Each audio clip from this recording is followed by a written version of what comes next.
Cette semaine, le pape a annoncé un consistoire pour le 20 novembre au cours duquel il créera 24 nouveaux cardinaux.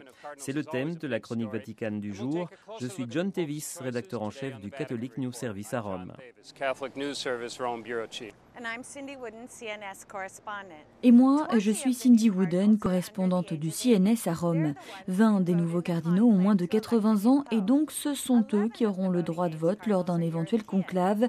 11 des cardinaux électeurs sont européens, ce qui fera remonter à plus de 50% la présence européenne lors d'un futur conclave. 10 des 24 cardinaux sont italiens.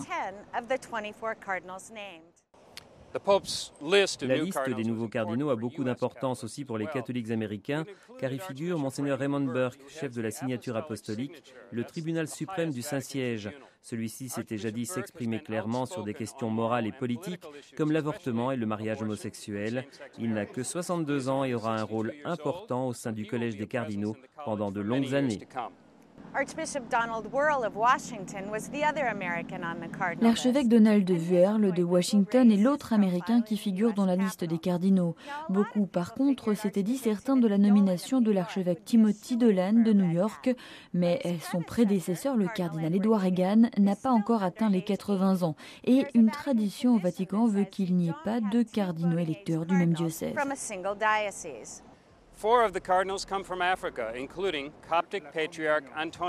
4 des nouveaux cardinaux proviennent d'Afrique, y compris le patriarche copte Antonios Naguib d'Alexandrie d'Égypte, qui est aussi le rapporteur général des travaux du synode des évêques pour le Moyen-Orient, qui s'achèvera dimanche. Ce qui est intéressant, c'est que dans un des rapports du synode, le patriarche avait proposé que les patriarches orientaux comme lui soient considérés automatiquement membres du conclave pour l'élection du pape, sans avoir été d'abord élevés à la dignité cardinalice.